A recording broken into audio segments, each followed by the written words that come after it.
I want to say good morning, everyone.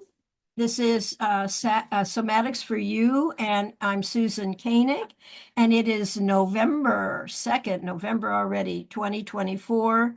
And our theme for today is Let's Talk Fascia. So I'm going to go right into my slideshow. And so I'm going to go into screen share.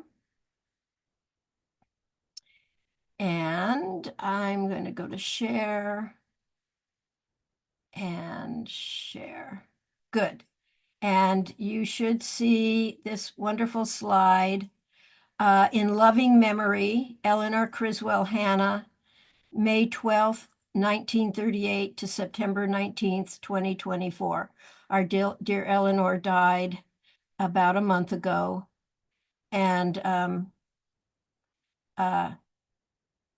And we miss her dearly. And I found a quote that reminds me of both Thomas Hanna, who was one of her husbands. She was married 4 times. And it reminds me of Thomas Hanna, my original teacher, and Eleanor Criswell Hanna, my teacher and mentor, and somebody I taught side by side with for the last 33 to 34 years.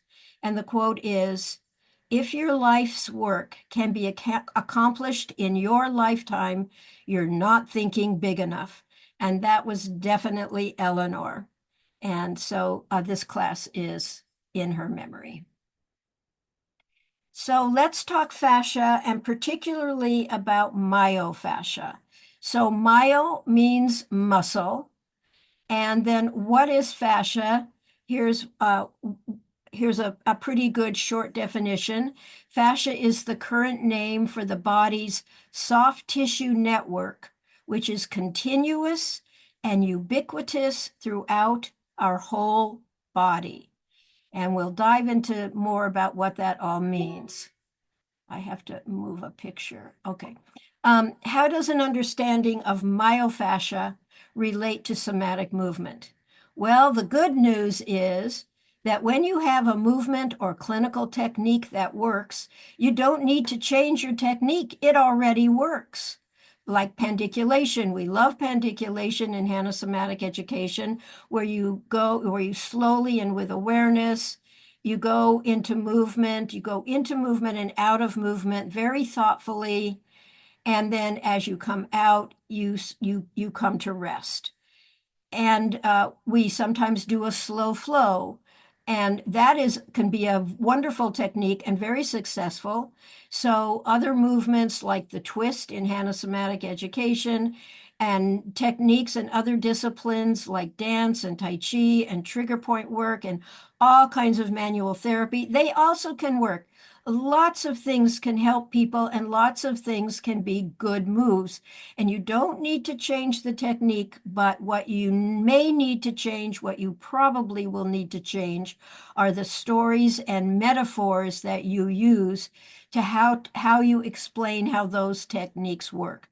Now, don't be shocked. We've all learned a story about how Hanna Somatic Education works, but it didn't have the information and knowledge that's coming in about fascia. So it doesn't mean we have to change anything. It doesn't mean we have to throw things out, but it does mean we need to start changing our understanding, our stories, and our metaphors. We are in transition from an old anatomy model using mechanical principles based on how machines work. The old model is called biomechanics.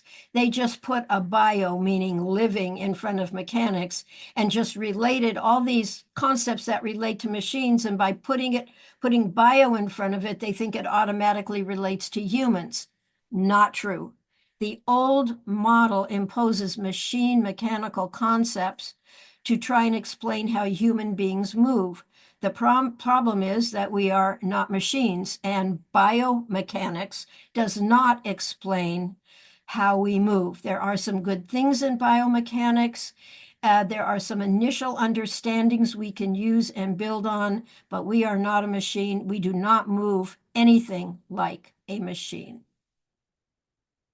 So the new model of anatomy. The new model is in process. Much research has gone on for the last 30 years plus and continues to this day.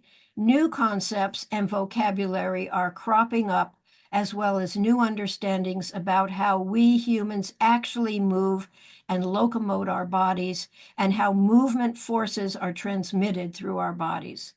In today's class, we're going to focus on fascia and myofascia, muscle fascia. In future classes, we'll focus on other concepts of the new anatomy model. Let's see what you notice and experience. Does a greater awareness of fascia and myofascia facilitate your awareness, your ease of movement, and contribute to how you induce or bring about more healthful patterns? So as we go through the class today, as you pick up different concepts and different ways of starting to integrate muscle versus myofascia, muscle fascia, plus fascia throughout the body, if that changes how you experience the movements that you are going to be doing. So fascia is everywhere in the body. Let's go to this picture first. I think you can see my cursor. This is a leg, and you see blue for veins and yellow for nerves, the very superficial ones. And this whole leg is wrapped in fascia. There are many layers of fascia throughout the body. This is just showing you a leg completely wrapped in fascia. This is showing you a bone. The bone is wrapped in fascia. It's called periosteum. This is a tendon. It is fascia. And this tendon, this fascia starts to get thinner where this sheath of fascia is now covering a whole thing that we used to call a muscle, that we're now looking at myofascia. The nice thing about the old-fashioned word fascia, it gives us a general location in the body. So if we talk about the deltoid muscle, it gives us a location of where the myofascia of the deltoid is. If we talk about the pectoralis major, it gives us a general location about where the myofascia of the what we used to call pectoralis muscle is. So it gives us location, and that's a very valuable thing to have. So you have sheets of fascia that cover the whole muscle. And then the muscle is often divided internally in different ways. Every place you see white, that's fascia. And so you see there's a segment of the muscle here and a segment of the muscle here and here and here, etc. And then they've taken one of these segments and they've pulled it out. So let's go back to this. Between all the segments that a muscle might divide into at a larger scale, you see these fascial borders, and this is called most outer border. Actually, this outer border is called epimysium. You don't have to know the names, but everything is named. And then these internal borders around each of these segments is called perimysium. And then they've taken out what they call a fascicle. They've taken out one of these little parts. This is wrapped in epimysium. When you get down to the level of epimysium, you are at the microscopic level. You cannot see epimysium or the internal parts internally of epimysium with the naked eye. You have to go to a microscope. And then you can pull out of a segment of epimysium, you can further pull out muscle fibers or muscle cells. There's all of the covering of the bone, the tendon, all these different layers. They are all fascia, but fascia has many different names and textures and thicknesses and thinnesses, and some contain more fat and some are denser. There's different textures and descriptions of fascia throughout the body, but it's all fascia. Now, when we come down to the microscopic level, this epimysium and inside epimysium with more muscle cells or muscle fibers, now we come back to what happens fundamentally. This is taken from a beehive. This is a honeycomb. And this is what it looks like at a deep microscopic level. Inside each of these little, I'll call them containers, is a muscle fiber. And a muscle fiber is completely encased 360 degrees.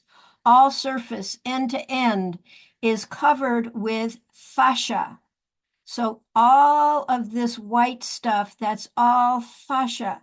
And every muscle cell, as every nerve cell, as everything in the body is wrapped in fascia, and sometimes layers of fascia that go from microscopic layers to gross level where we can peel away layers of fascia and see it with the naked eye. So this is what we look at deep, deep, deep. This is how our muscle fibers are held deep, deep, deep in our body. Now, some of you may not be used to looking at dissection pictures, and I'm sorry if this is offensive, but it gives us an idea.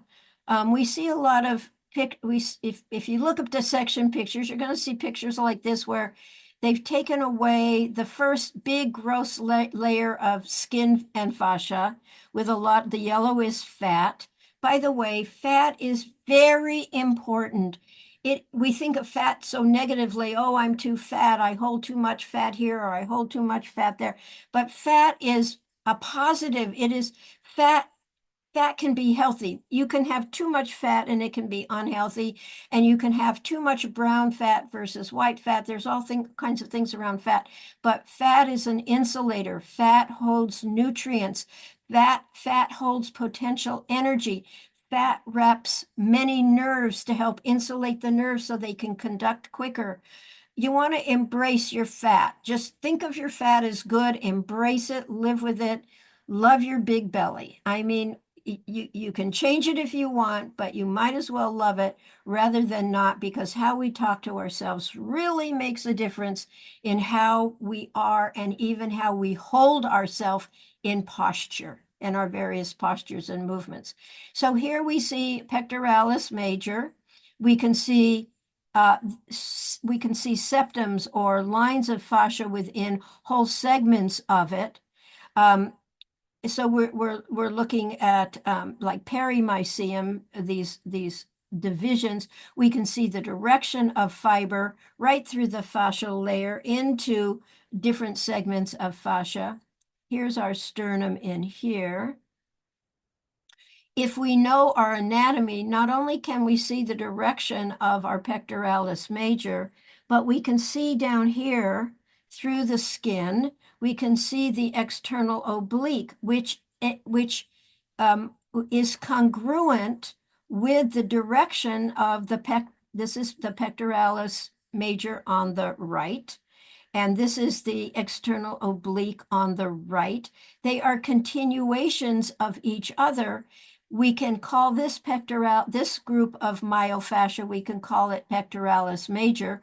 We can call, if the skin was taken off, we could call this group of myofascia the external oblique. They are completely connected through fascial layers, so that when you move your pectoralis major, you are having an effect on all its neighbors and bones, including various other layers, for example, of the obliques, of the rectus abdominis, of the sternocleidomastoid, of upper trapezius, of different myofascia that are connected in the body through the fascia. You are never just moving the pectoralis major.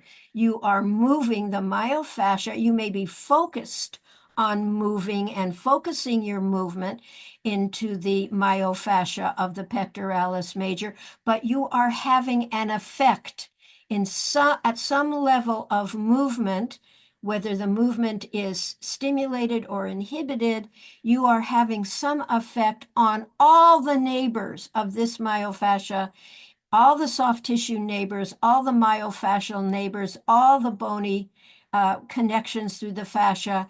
And then this neighbor is connected to this neighbor, is connected to this neighbor, and on through the body at different levels of activation of what aspects of the myofascia are contracting or shortening or condensing, and what parts of the myofascia in the body are lengthening or expanding. But the body is connected, and when you are well balanced through the body, your brain-body connection knows how to rebalance the whole system.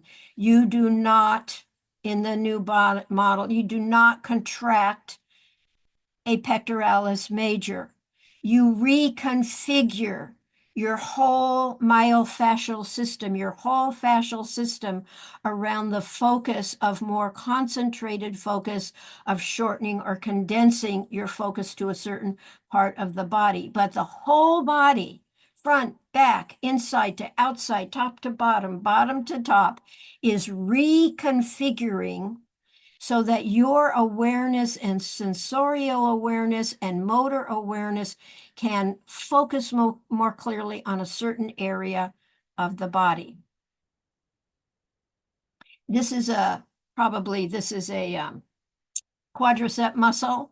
It's taken off the first covering layer of the fascia over the whole greater area of the leg. So it's taken off a flap of this fascia to get here. Underneath, this is vastus lateral, excuse me, the vastus lateralis. You can see these little white segments of fascia differentiating different segments of the myofascia of the vastus lateralis, the lateral quad. Here you see fascia overlying the rectus femoris.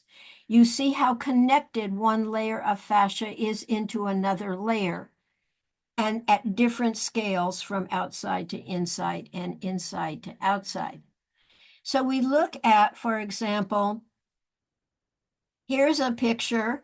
Here's the gluteus medius.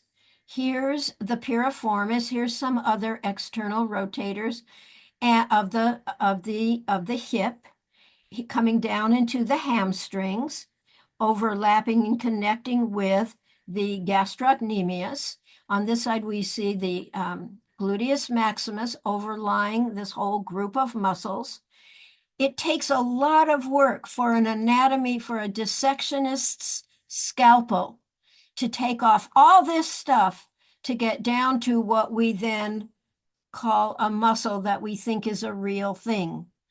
There is no such thing as a muscle per se. There's only myofascial and myofascia, and there's much more fascia than there is the myo part. But the muscle fibers contain the contractile mechanism, so we can contract tissue and then release out of contraction and move into comfortable length. And we can move into stretch and overstretching and yanking and pulling and injury. But we can see in this picture, this is a thickening of the fascia over some structure, over some overlying, maybe it's more tendinous, like the iliotibial band, or maybe it's just a thickening of a tendinous or ligamentous area where the myofascia of muscles in its neighborhood are coming off, and you can see the direction of fibers. So when you see a picture like this, you have to picture something like this, where we're going to look at all of these are in the neighborhood, are all of, like if we're looking at piriformis, all of these muscles, including the hamstrings, are in the neighborhood, connected through fascia to bone, and these muscles are then connected to muscles in their neighborhood and bone, and down the body and up the body and around the body and the front of the body and the back of the body. And we see, when we see muscle fibers like these, we see, oh, look at these fan-shaped directions and muscle fibers, myofascia going in different directions. And so this is more what our internal neighborhood might look like. And that internal neighborhood is connected to connecting myofascia of other, quote, muscles, of bones, of other myofascial segments that we call hamstrings. Here's probably that's the lateral hamstring sticking out here. This is the lateral hamstring, but this is the other head of the lateral hamstring. We're never contracting one muscle. We can focus down our focus, but we are always affecting our neighborhood, which affects other neighborhoods throughout the body. And I love this picture that Ryan Moschel found, and he put it on his Facebook page. This is a conception, a drawing, a conception of what our myofascial wholeness, of what our fascial wholeness looks like as we move. Our fascia holds us together. Muscles do not hold us together. The myofascial continuum with all the other fascias in the body, that's what holds us together in a whole, so that one part of the body can move in relationship to another part of the body. We can swing our arms open and move our legs and rotate around ourselves, and our head and neck can move, and our feet can move, and our legs can move, and the continuum can stay connected because the fascia keeps us connected. The fascia keeps us connected. The fascia is also the largest sensory organ, and I'm going to come back to that. I love this picture. This is a great conception. This is how we look somewhere inside. And then in between these little fascial fibers, we have the muscle fiber proteins with the contractile and releasing the elastic contractile to lengthening mechanism that is so important in muscle cells and muscle fibers. So what is fascia? Some more information about what is fascia. This is from Thomas Myers, his Anatomy Trains book, which is a fabulous book. I highly recommend it. You're going to learn so much if you even read a little bit of it, and the pictures are great. So fascia, it is the body's fabric, glue, literally what holds us together. It surrounds, interpenetrates, and is in between all cells. Fascia forms our body-wide net. It is the context for all physiological activity. That is a huge statement. It is the context for all physiological activity. Glands, nerves, fluids, muscles, myofascia, other forms of fascia, bones, ligaments, joint capsules, joints, all of that is within the context. All physiological activity is held in context by our fascial system. It was ignored because it was an environment. And now we're beginning to understand that environment. We're beginning to understand that environment, the fascial environment, as a system, and a very important system and a crucial system. Fascia consists of fibers. It is gooey, sticky, slimy when it's healthy.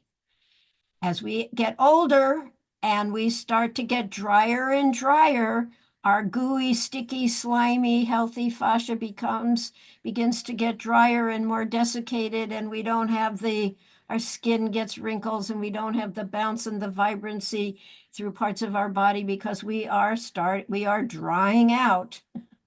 That's another physiological talk. But healthy fascia is gooey, sticky, slimy. It contains and needs water. So we need to stay hydrated. And that's a whole other issue about the best ways to hydrate and what works and doesn't work and all of that. We're not doing that today. Fascia shapes us in every movement, posture, emotion, and feeling we have. Fascia shapes us. When we see ourselves in the mirror, we see our shape. We are seeing how fascia over time has shaped us.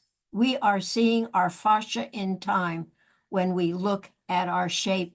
And as we change shapes intentionally or not intentionally, as we gain a stooped posture or as we dance around, our fascia is what holds our shape and holds us together in our shape.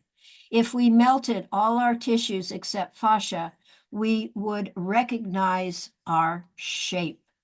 If you were walking down the street and everything was melted out of the human being but the fascia, we would recognize each other if we were friends and knew each other because we recognize each other's shape, even from far away, as long as we can see, even from far away, go, oh, I think that's so-and-so. Yeah, that's so-and-so, because we recognize their shape.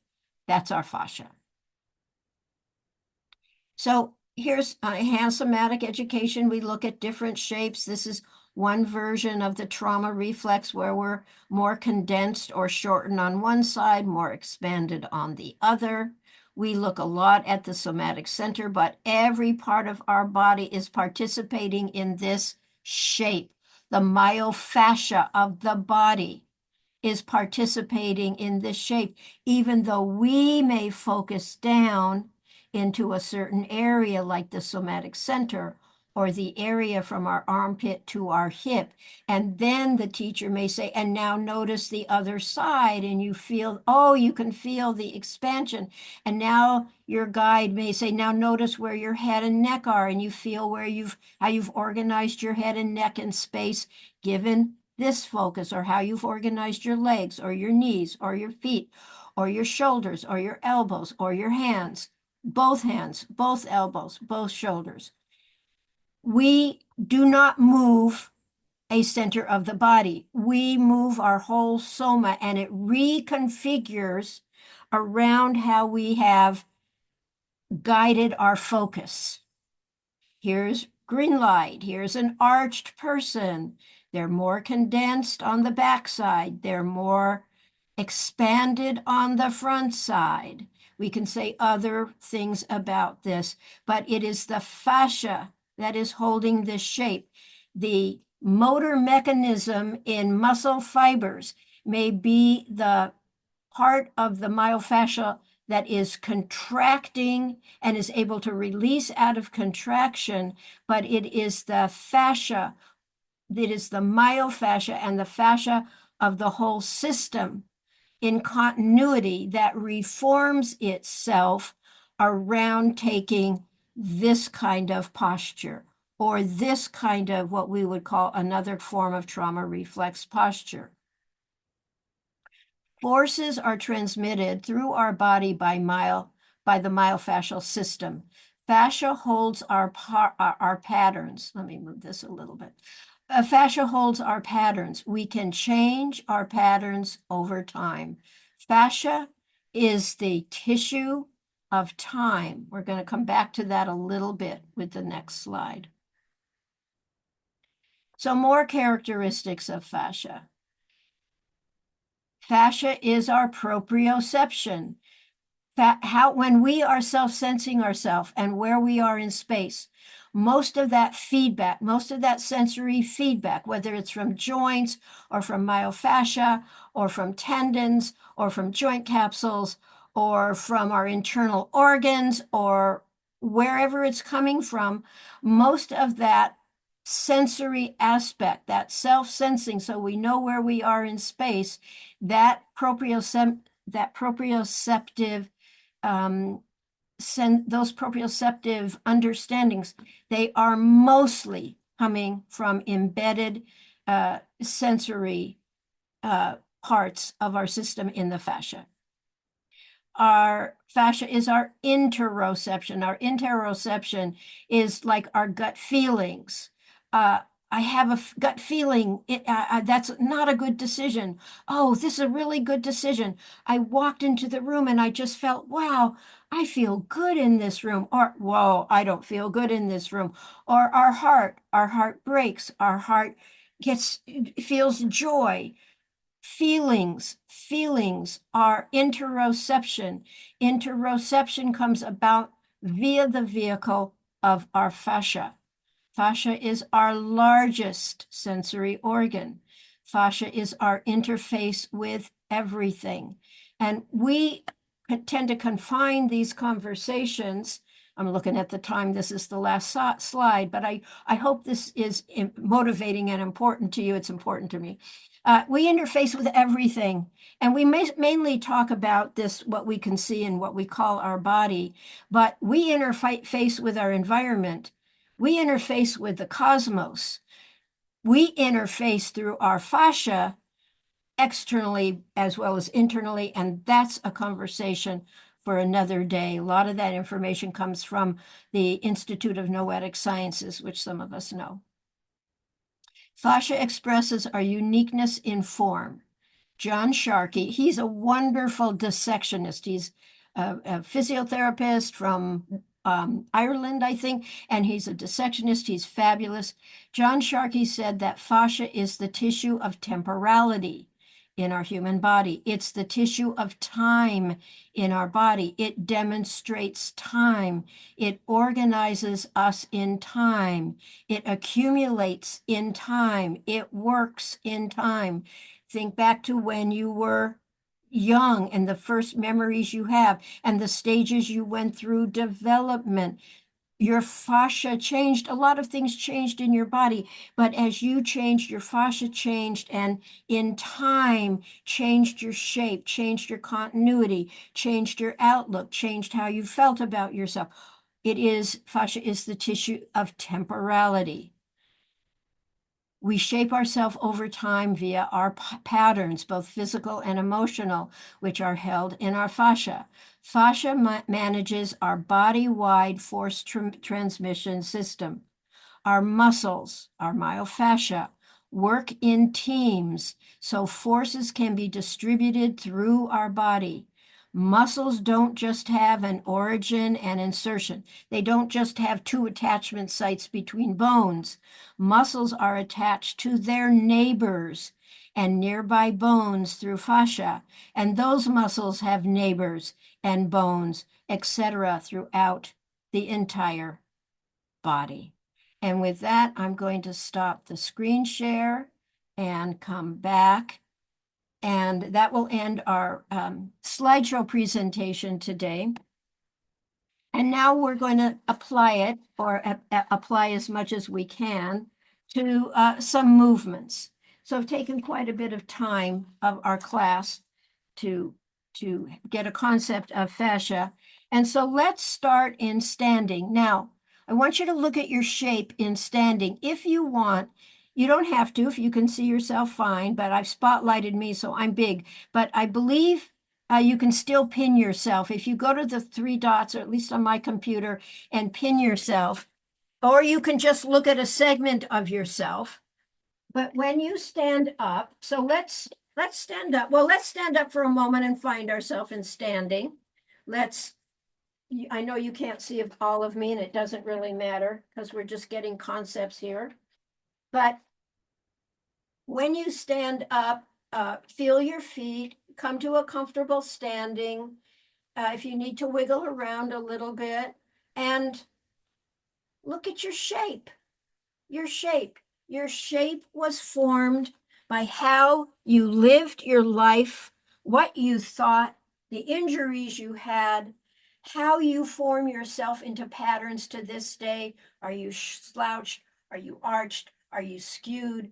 Do you have a limp? Do you have a high hip? Whatever it is, however your shape is, right now in this moment, over time, your fascia has integrated everything about you into your shape. You can't hide from fascia. Fascia tells a lot of stories about you. So fascia holds our shape. So when you're looking at yourself, when you're changing your shape, when you're overarching or you're curling or you're doing a dance, you are reshaping yourself, and your fascia is your continuity and is holding you together. Now, I just want to show a little bit more of myself. Perhaps you were in my last class. It doesn't matter if you were or you were not. I want to talk a little bit about an example of force transmission through the body. So we did a movement where we very gently, very comfortably, we bounced our heels and we went pum pum, pum pum, pum pum. So I want you to do that. You can say it if you want, but you can be quiet if you want, and feel the vibration go through your body. Maybe take a rest. Let's come back to it. Pum pum. Feel how the vibration, you can move your hands if you want, you don't have to, but feel that vibration. Feel it all the way through your head if you can. Feel it through your spine. Feel it through your hands. That vibration is being transmitted. That's called a force. The force of that movement, that force of that vibration is coming through your whole system via your fascia. Fascia transmits the forces through your body. Your muscles may contract and pull fascia, push and pull fascia in different directions, but it's the fascia that picks up that movement and transmits it through the body. Fascia transmits force through the body. If I curl, I might be focused on condensing or contracting or shortening my belly, but the whole system is reconfiguring around me. And whatever it took for me to get into this posture, the forces through the muscles translated through the fascia is what brings me. It's the force transmission from muscle motor fibers through the fascia, that is the force transmission that allows me to curl or to arch or to do whatever I'm doing. Let's just do another pum pum. Love that vibration. This comes from Bones of Life, which was created by Ruthie Alon, a wonderful Feldenkrais practitioner who has now passed, but her organization continues. And this little vibration, do it small. This little vibration, this bouncing the heels and letting that vibration go through your body kind of wakes up the body, sort of stimulates your body. And then when you come back to standing, if you give it just a little bit of time, you can feel, perhaps, I can feel that vibration through my body, and it helps to like jiggle us back into a better, theoretically anyway, it jiggles us back, it vibrates us back into a more balanced whole. It brings the parts of us more together. So now let's start doing movement from the floor. So we're going to start doing floor movement. You want to gather your mat, pillows, whatever you might need, because you never know exactly. I basically know where the movement is going to go, but sometimes I change my mind midstream. So go ahead and make yourself comfortable.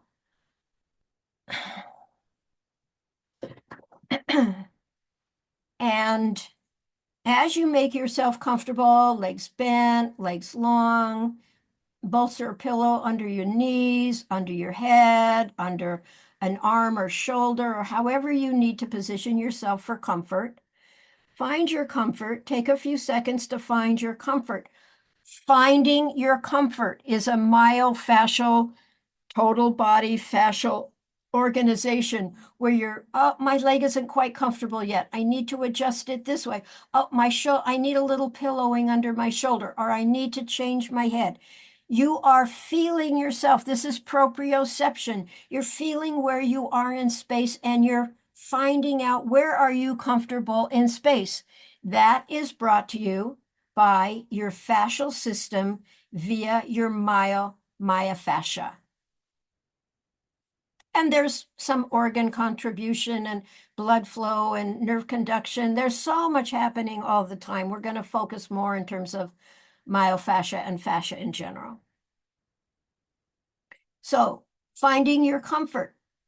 Where are you not quite comfortable yet? What's going on in your organization right now that maybe you're mostly comfortable, but you're not quite comfortable? That sense of being able to feel that's brought to you by your fascial system. Okay, now I'm going to ask you to just take a minute or two to do a little warm up. You may want to do some arch and flatten. You may want to do it with your legs bent or your legs straight. For those of you that are new, but you don't have to do arch and flatten. You may want to do another movement. We're going to start going into movement. And for those of you who know more about movement and know what your body responds to and likes, or just intuitively do a little bit of warm up movement, not real big, let it be comfortable, changing your shape a little bit. But if you want something specific, you can always very gently lift your lower back, focus on your lower back. Now your whole system is organizing yourself so that your back can condense, your low back can condense a little bit more, and then you can slowly ease your way out of that back to your new neutral. Or you may want to do a little bit of what we call flatten or curl, where you focus your concentration and you condense or shorten the front of your body, including your myofascia of your abdominal muscles. And now your whole body is reconfiguring itself around this shape. And then you slowly, because we're working with pendiculation right now, you're slowly bringing yourself out of that movement to your new neutral and to rest. So you may want to continue with some arch and flatten, or you may want to do some hip hiking, or you may want to do some twist. It's up to you. You may want to just rotate your head, turn your head from side to side a little bit. Maybe you want to wiggle your toes. You're just waking yourself up a little bit before we go into the first movement I've organized and I'm going to guide you through. And as you move, where are you condensing more in your body? And what is being pulled towards the center of where you're condensing or shortening? And where are you lengthening or expanding in your body? Maybe, did you stop your breathing? Did you hold your head and neck stiffly, or did you let your head and neck move and flow with the other movements in your body? Maybe you felt your movement a little bit through the shoulders. Maybe you didn't. Maybe you felt it a little bit through your knees. Maybe you didn't. And bring your warm-up movement to a close.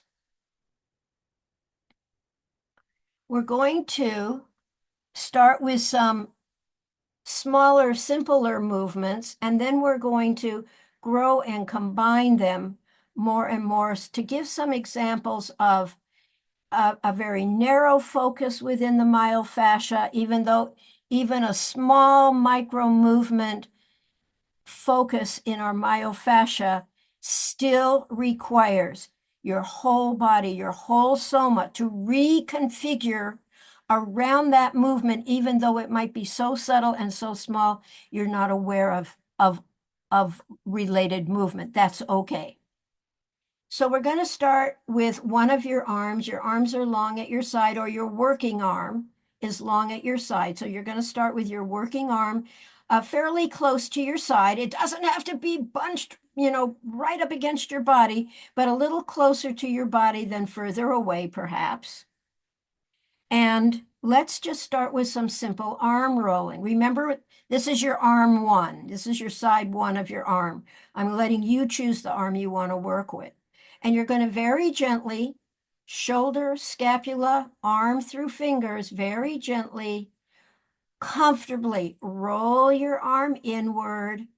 You're doing that movement through the myofascia that organizes rolling your arm shoulder complex inward and slowly easing out back to your new neutral, to rest. Now, rest is very important. Let the rest phase go through your whole system. Your whole myofascia comes to a rest. It gets some relief. And then take that same arm and gently, shoulder complex, shoulder, scapula, whole arm down through fingers, roll a little bit backward or outward very comfortably. It may not go as far as the other direction, and slowly come out of that movement to your new neutral. And let your new neutral, let that rest phase permeate through all of you. Maybe that movement helped to relax your jaw or your legs or some other part of you that you actually connect with. Now, a little bit on your own, so we're working pendicularly right now. You're going to gently roll your arm in and come out of that movement slowly, and then roll your arm outward and come out of that movement to rest. I'm going to give you a little bit of time to feel that. Maybe you begin to experience some other myofascia in the neighborhood of what it takes to organize your myofascia, to roll your arm in, come out to rest, roll your arm out, come back to rest. Maybe you find you're holding your head and neck really stiffly and you don't have to. Maybe you are finding yourself, you're clenching your buttocks and you don't have to.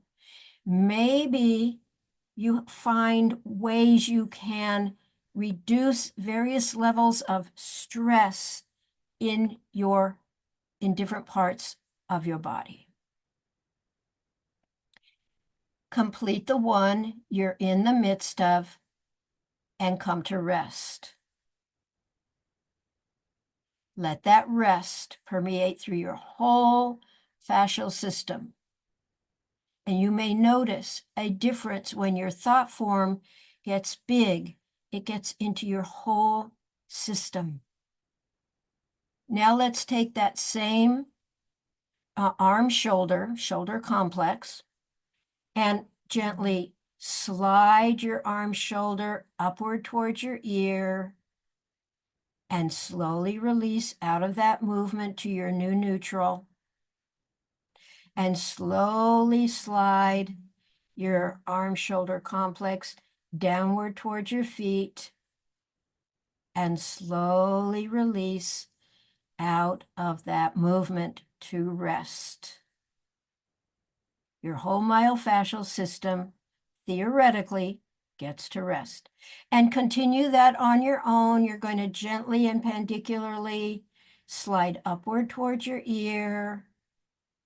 Ease out, induce outward, out of that condensing, out of that contraction, out of that shortening focus, and let it come to its new neutral, and then slide the shoulder complex, arm, fingers, all the way to the fingers, downward towards your feet, slowly coming out.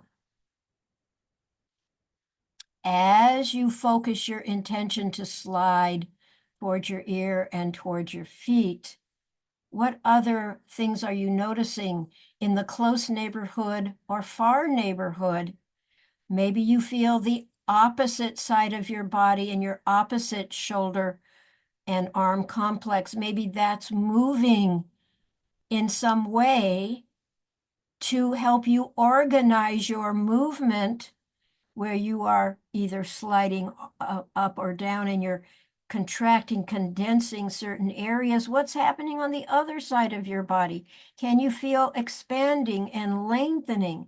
Can you allow your whole myofascial system to participate in the reshaping of how you are doing a particular movement focus? And complete the one you're in the midst of and come to rest. Okay, I'm going to take you through a slow flow movement sequence, combining some of those movements we are doing. We are not focused on pandiculation. We're focused on a slow flow now. And I'm going to take you into a more circular amalgamation of those movements. So just follow along. You're still on your side one arm. Roll your shoulder arm in, gently roll it inward, slide it downward, roll it outward. All small, comfortable movements, slide it upward, upward towards your ears. Roll your arm shoulder inward, downward, outward, upward, headward. Feel that nice circular movement in your system. Can you let your head and neck, the opposite side of your body, maybe your pelvis, can you start to increase your awareness of larger and larger neighborhoods within your body so that as you roll inward, downward, outward, upward, you are allowing your whole soma through the fascial system, through force transmission through the whole fascial system, allow your whole fascial system to participate in the organization of that combination of movements and come to rest. Let's go in the opposite direction. There are 4 directions. I'm just going to take you in an opposite direction now so that we have time to work with the other side. So, same arm, side one arm. Do the movements gently and small. You'll feel more and you'll be more comfortable.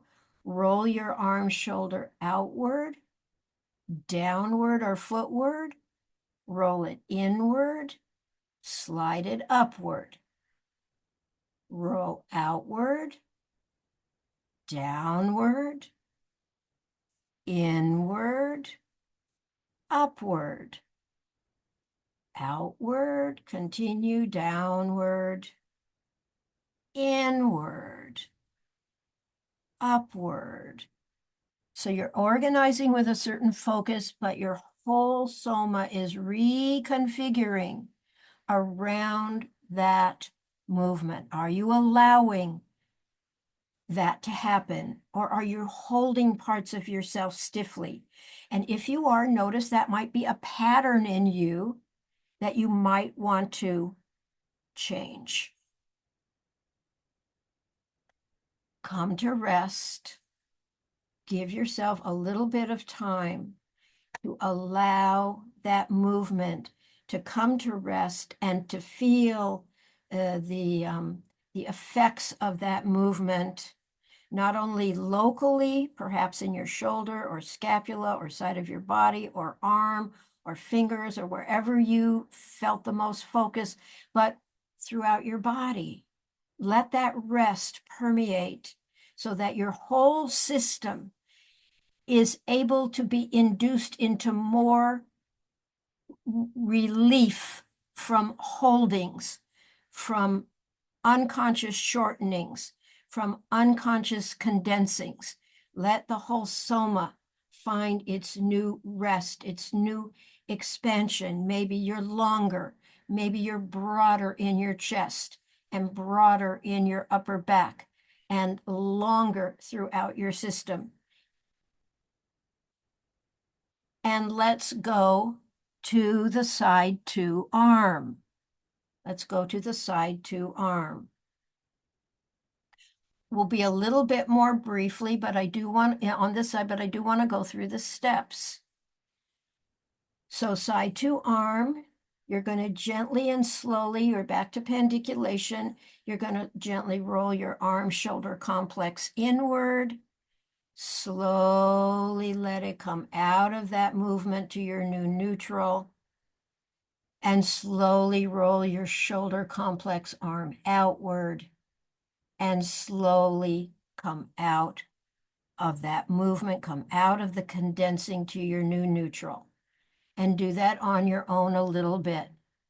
You're condensing in one direction, so something is expanding. Then you're slowly inducing less condensing and less expansion on the other side to your new neutral. And then you're rolling outward, slowly releasing that to your new neutral. Let your head and neck relax. Let your breathing be comfortable. You are reconfiguring your whole soma, your whole body with every movement you make, with every thought you think, with everything you do in your life. It's a reconfiguration of forces through your fascial system. And come to rest. And let that rest. Perhaps you're able to experience that rest permeate through your whole soma, down through your legs and toes, up through your head and neck, and out your ears. I don't know, wherever it is. And now let's come to the shrugging up and shrugging down. Side to arm is going to, arm shoulder complex is going to slide up towards your ear on the same side. Slowly release out of that movement. And then slowly shrug downward, shoulder arm complex towards your foot of the same side. Slowly, thoughtfully, with awareness, come out of that movement to rest. Maybe you want to keep your focus quite narrow for a while before you allow it to expand. That's fine. You have choice. What's condensing? What's expanding? How is your soma reconfiguring? Even if that's a big concept to take in, you can know that your whole soma is reconfiguring to allow the focus of your shoulder complex and arm to slide up and slide down and come to rest. And let that rest reconfigure and induce greater levels of, we could call it relaxation, we could call it relief, we could call it less stress. There's so many, language is difficult and tricky. And now let's put it together in a slow flow. I'll guide you. Side to arm.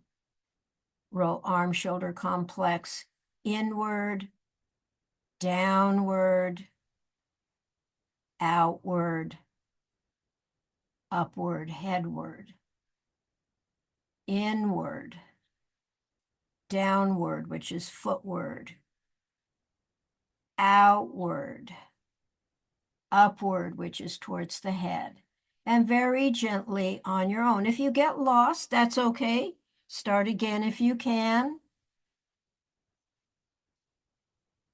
What is condensing? What is expanding? Where does your focus go?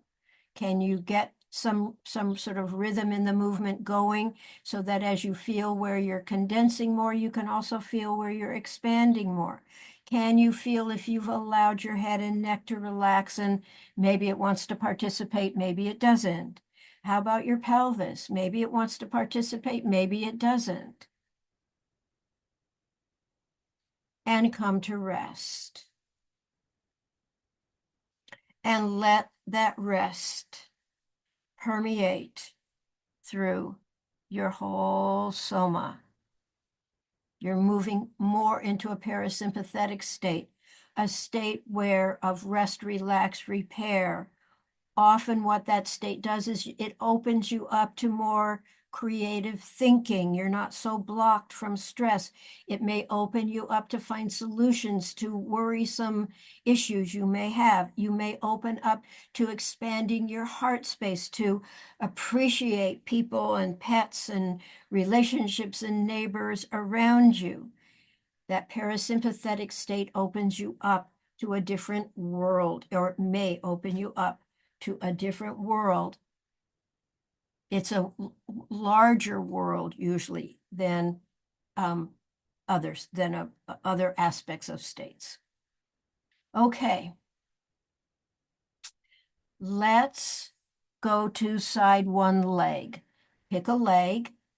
Your leg should either be straight out or it can be on a bolster. Either will work. You can do it bent, but I think well, you can try it bent if that's your comfortable position, that's fine. I usually do it with my leg straight out or on not too big of a bolster. And let's take our side one leg and very gently back to pendiculation, small, you can even go micro.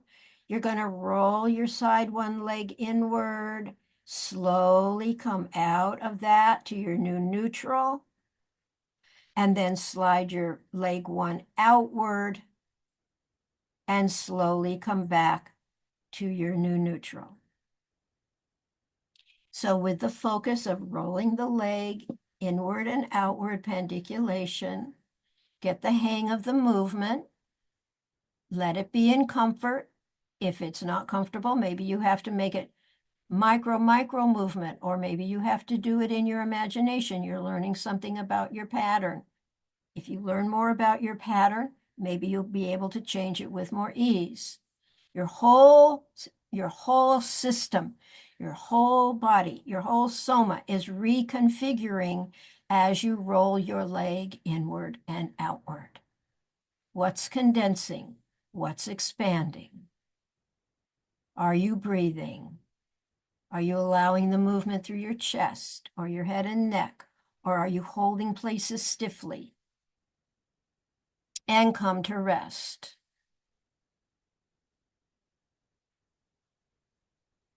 Let that rest permeate through your whole soma. You may want to notice which movements really allow more of a full body feeling or expression, or more of a full body sensation of relaxation.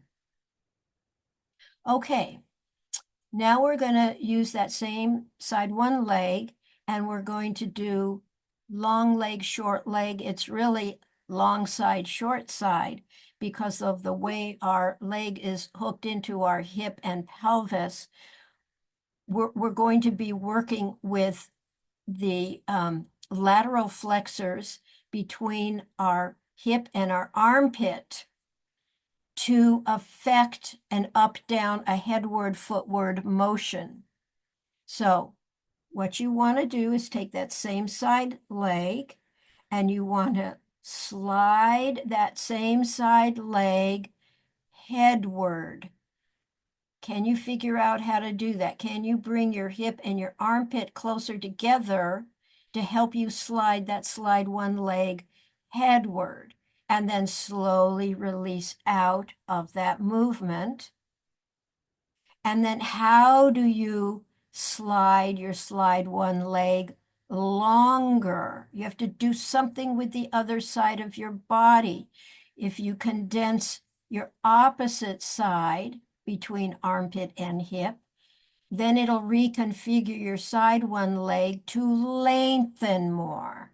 So you want to play around with, how do I shrug my leg and whatever else is in the neighborhood, that hemipelvis on that side, whatever parts of the neighborhood help to reconfigure you, so you can do that, so that you can slide your leg upward, headward, creating a shorter leg length compared to your other leg, and come out of that slowly, and then slide that leg longer than your other leg by reconfiguring your whole soma through your fascial system, so that we can say with brief language, shorten and lengthen your leg.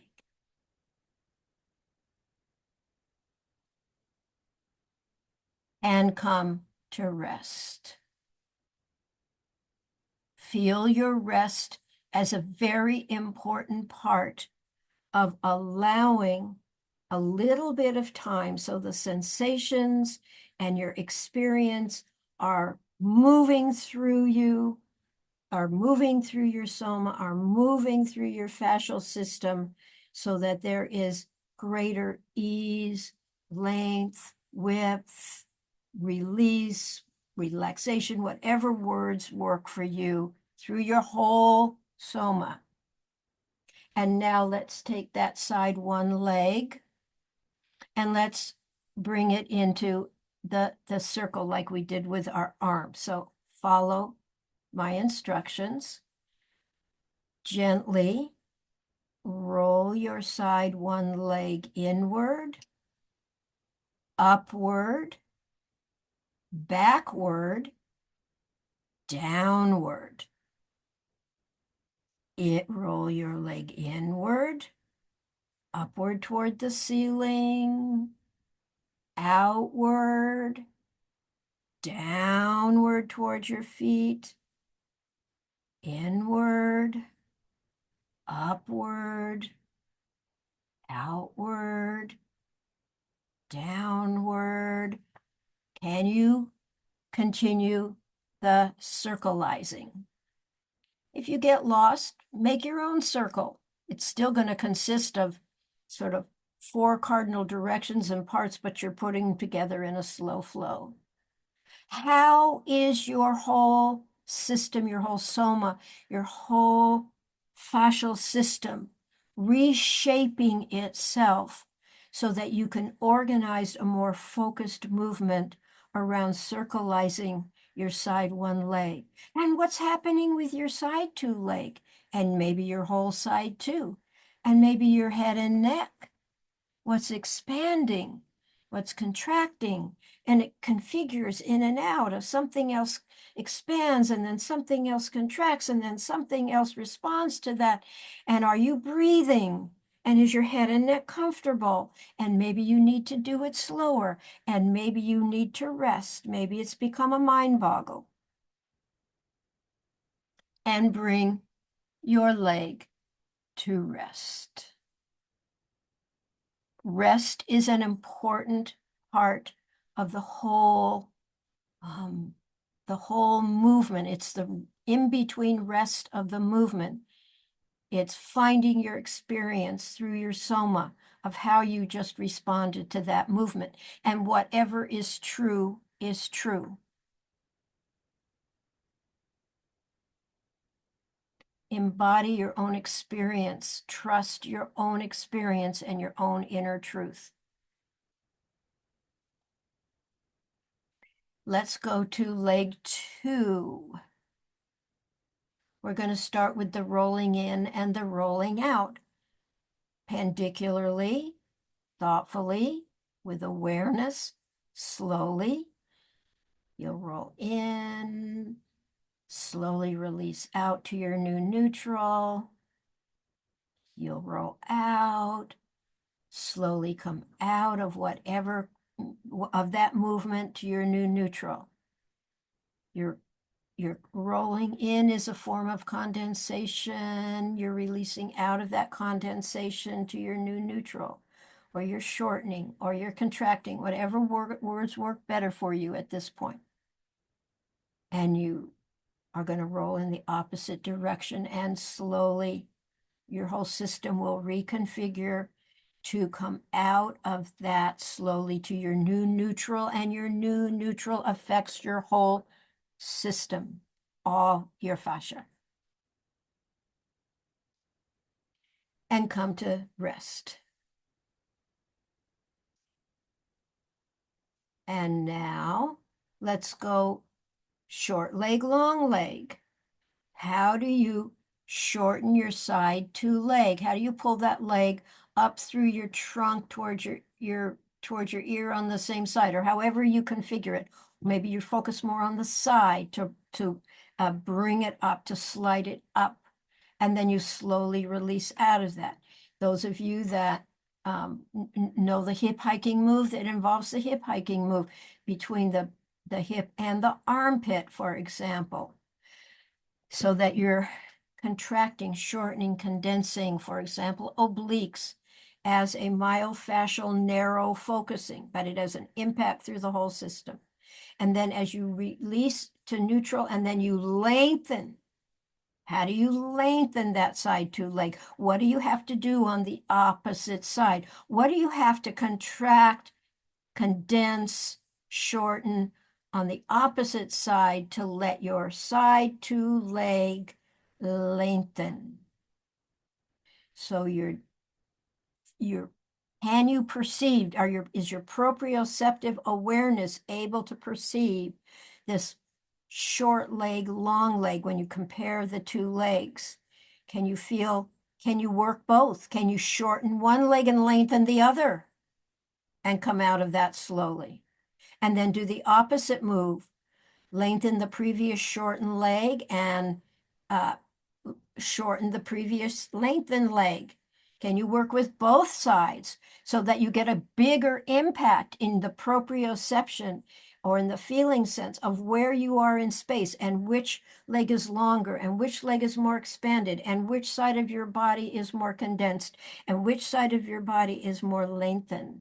And are you allowing your head and neck to be relaxed and go with the movement if that's what's happening? Can you keep your breath? Can you keep breathing, or are you holding your breath? Are you holding your ankles tightly? Are you doing, maybe you're making fists. We can start to maybe perhaps catch ourselves as we broaden our awareness in these movements to whatever is happening in the surround of the more focused movement. And come to rest. Rest is such an important part. And maybe the word rest doesn't work that well for you. Maybe we need to find good alternative vocabulary, coming to a calmness or inducing more stillness, or these are words are very interesting and can be difficult. Okay, let's put it together. Let's put our leg 2 together in the circularizing. Okay, so follow along, side 2 leg.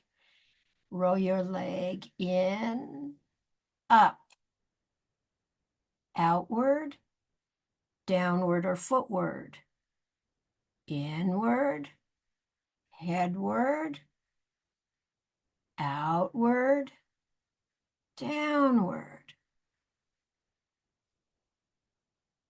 inward, upward, outward, downward. If you get the rhythm of that going, and sometimes it's just enough to like figure out what you're doing with that. But if you're able to keep it going, expand your focus of your neighbor, of the neighborhood of where your focus is. Expand to a larger community, and then maybe a larger community. And then if that's too much, come back down to where you feel more comfortable with your focusing. Your focusing will narrow your focus and often give you a little bit of ability to come back to a place where you can find that focus and then again expand your focus out from there. How is your soma reconfiguring its shape so that your brain-body connection into your myofascia, into your fascial system, allows you to circleize your leg and come to rest.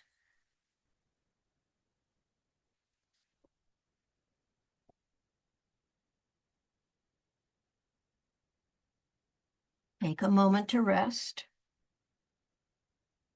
Rest, I'm going to call rest a movement. It's a movement of venturing into quieting. It's a kind of movement where you cease your movement and you find a way to do that. Okay, we're coming to the end of class. I want to do a couple more things. Please choose a movement you'd like to do now. To sort of be an ending movement. Some people might want to do arch and curl. Some people might want to do arch and curl on the diagonal. Some people may want to do twist and get some contralateral rotation in. You can choose the movement. If you are new to this practice and what I'm saying doesn't really make much sense to you, just go intuitive. Move your legs a little, move your arms a little, move your head a little bit. Get more into a dance kind of frame of mind or just intuitive movement. It can be small. It doesn't have to have any, it doesn't have to, you don't have to turn yourself into a swan or the rippling water. You just let your body find. Usually your body will tell you, maybe you want to yawn. Maybe your body wants to contract, expand in what a yawn does, a full body yawn through your body. And then roll over onto one side, come to standing. Unless you're so glued to the floor, you can't do that. It's up to you. Stand for just a moment. Maybe you need to, I have to always wiggle around a little bit. Okay, take a little walk. We didn't walk at the beginning, but that's okay. Take a little walk. And notice walking is quite complicated, but your whole myofascial and fascial system are reconfiguring moment by moment so that you can walk, so that you can swing your arms, so that your upper body can counter rotate with your lower body, so that your head and neck and your eyes can move and look around your room or your environment, or slow down or speed up. You are a continuity. You are held together through your fascia. You are coordinated through your fascia. Enjoy your myofascia. Enjoy your fascia. And if you would like, you can come back to the computer. I'm going to officially end the class.